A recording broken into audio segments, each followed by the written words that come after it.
Welcome back, and congratulations on persevering through this entire study. We've come to our last three influence principles, our last three of 15. And you'll see that the common thread through these three is that they all have something to do with putting some sort of pressure on the other individual to comply or to motivate them or to influence them in some way. And that may sound a little counter-biblical because frankly, sometimes it is. Sometimes we use pressure the wrong way. I was at a friend's house recently, and his wife said to him, "Honey, where can I put this jewelry so that the kids won't touch it?" And he looked at her with a touch of attitude and a little sneer, and he said, "Why don't you put it in your lingerie drawer? That never gets opened." That's not the kind of pressure we're talking about in this study. I suspect it didn't get open that night either. But we try to exert pressure over people to influence them, and sometimes we do it the wrong way, and sometimes we do it in a counter-biblical way, and that's simply not appropriate. The purity of our motives is what's going to matter here. That's going to be the determinant. That's going to be the filter we should use to decide when it's appropriate to use these things and when it's not. But interestingly enough, all three of these things that we're talking about were modeled by Jesus. So let's dive in and see how we can legitimately, appropriately use pressure to influence people for God's purposes. The first principle I want to talk about is called building a coalition. Build a coalition. It simply means a group of people who are banding together for some sort of change. A lot of times when we're seeking to have some kind of influence, we shouldn't go it alone. Right? We should bring like-minded people alongside of us to make our case. And this is especially important when we have less power than the person or the entity that we're trying to influence. Right? If you want to influence Congress to write a particular law or to change a particular public policy, chances are you're not going to do it on your own. You need to build a coalition. Or if you want to remove a bar or an adult bookstore from your neighborhood, you're not just going to go to the owner and say, "Excuse me, but I'd like you to move 3 miles away." It's not going to have any effect. Right? You need to build a coalition because you have so much less power there. If you want your school to remove a bad tenured teacher or change some sort of policy on discipline or whatever, it might be more helpful to build a coalition than to go at that alone. Employees who want to change their pay or their hours or their working conditions, build a coalition to leverage their employer, and they can have influence that way. It's a powerful principle, and it's an old one, a long-standing principle. How is it, for example, that Aaron, the high priest of Israel, the brother of Moses, was influenced to abandon God and to abandon Moses and to build this golden calf? How'd they do that?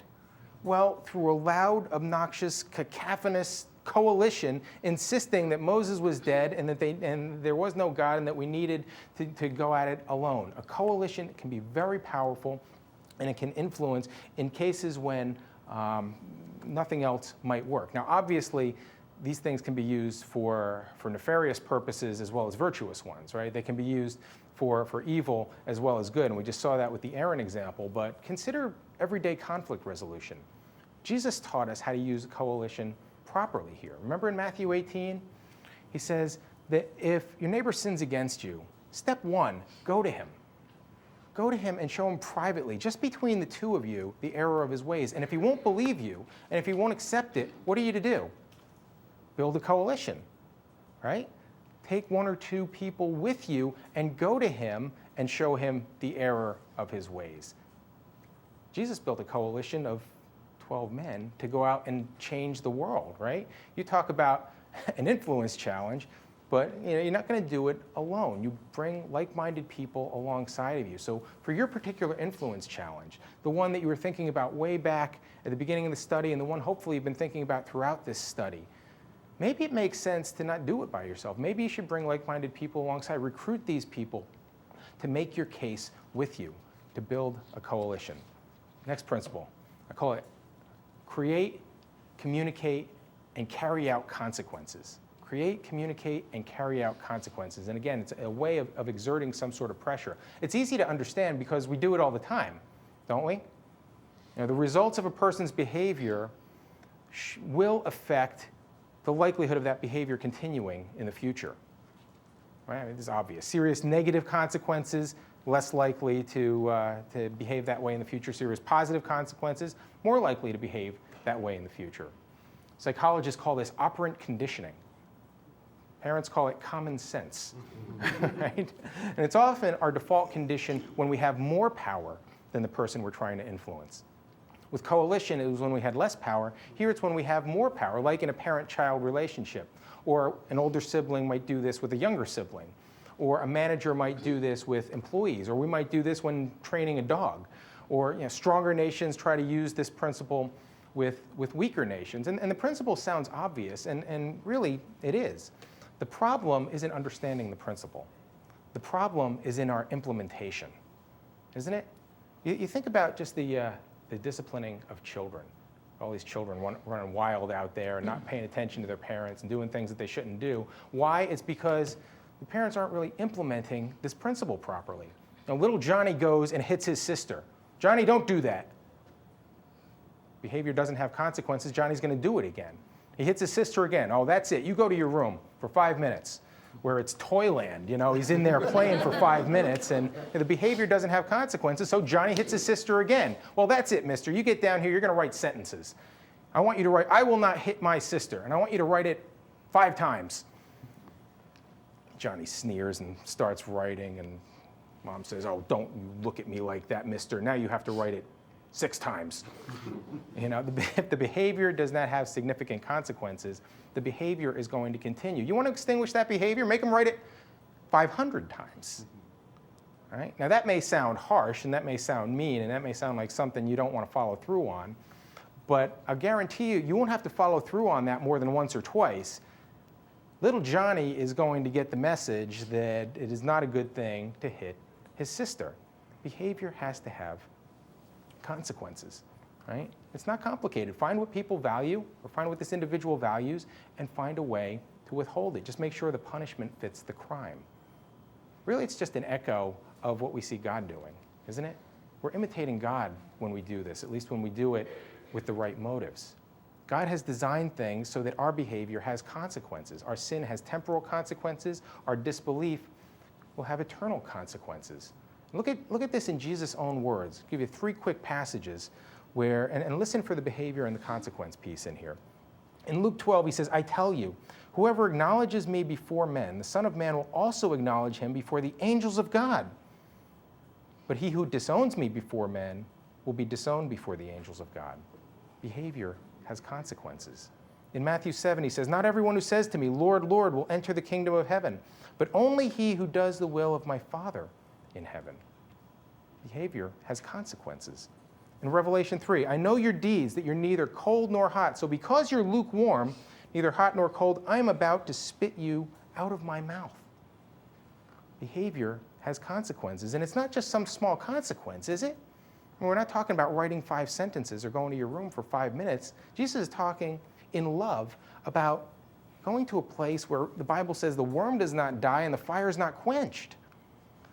Now, I don't know about you, but I'm not real fond of worms, and I'm even less fond of fire, and I really don't want to spend all of eternity with either one of those things, much less both of them. So, it captures my attention. We get an invitation to follow Jesus in a lot of different ways in Scripture, but this is certainly one of them, right? It's a wonderfully powerful influence principle if there are significant consequences. You create the consequences, you communicate those consequences, and you need to carry them out. We need to be consistent in the way we're doing this. And again, where we have more power, whether it's in a parent-child relationship or in a workplace relationship or something else, it's a powerful principle because it's a divine principle. Last principle for today, last principle for our series. I call it limit the availability. Limited availability. You ever notice when your window of opportunity is closing, you move to do something a whole lot faster than when that window is not closing? You ever notice that? Anybody who's ever shopped notices it. Act now. Limited time offer. 1 day only. If you really want that thing, you're going to be influenced to go out to that store and to buy something, right? Because your window of opportunity is closing. Kmart used to have what they're called blue light specials. Some of you who are over 30 remember this. The little blue light would go off on the ceiling, and the manager would come over the loudspeaker. Attention Kmart shoppers, there's a blue light special on garbage bags in aisle 8. Buy all the boxes of garbage bags you like for 50 cents for the next 10 minutes. Everybody take their cart and wheel it over to aisle 8, and there'd be this frenzy to buy garbage bags. Why? It's a good deal, but also the window of opportunity to get that good deal was closing.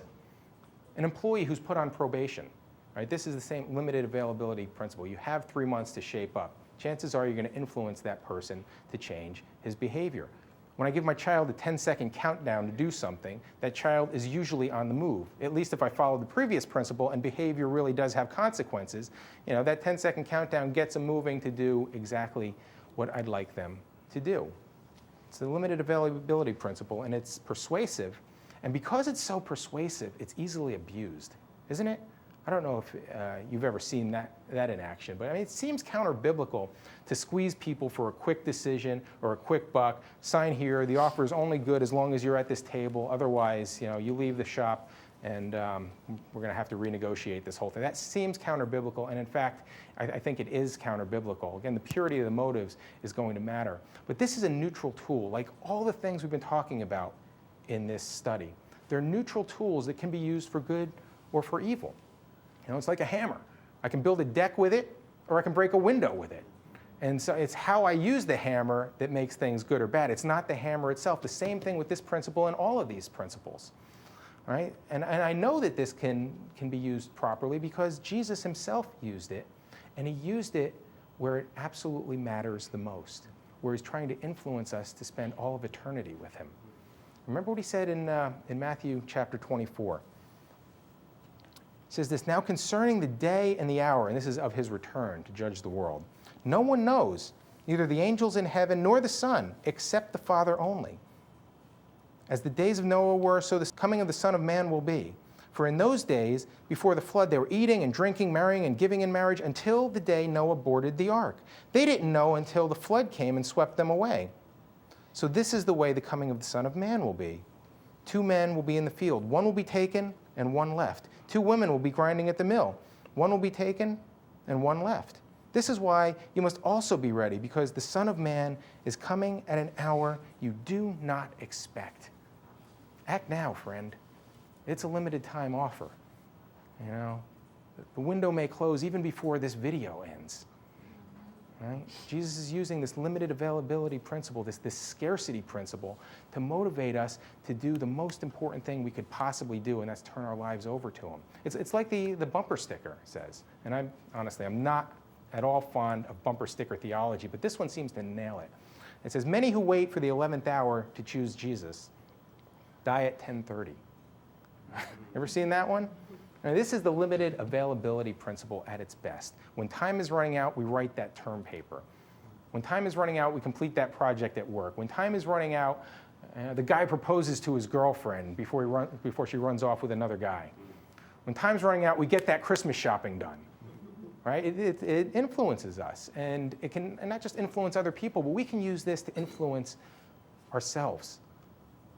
Just one last quick story. I heard how a couple did this. They were in that exhausting time of life where they had little kids, and they had some kids in grade school, and they're just wishing the days away because life was just one responsibility after another. And they knew it shouldn't be that way. They knew they should see their kids as a blessing rather than as a burden. And so what they did was they got a shoebox, and they filled it full of marbles.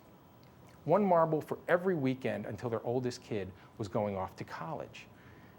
And every Sunday night at the end of the weekend, they take 1 marble out of that box and they throw it away. And it gave them perspective.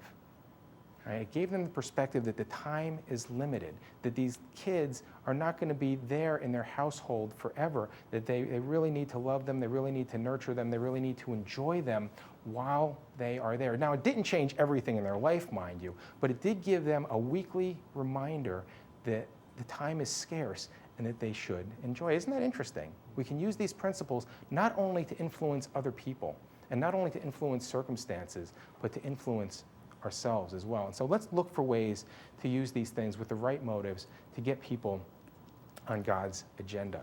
And like Jesus, remember to co-labor with God throughout.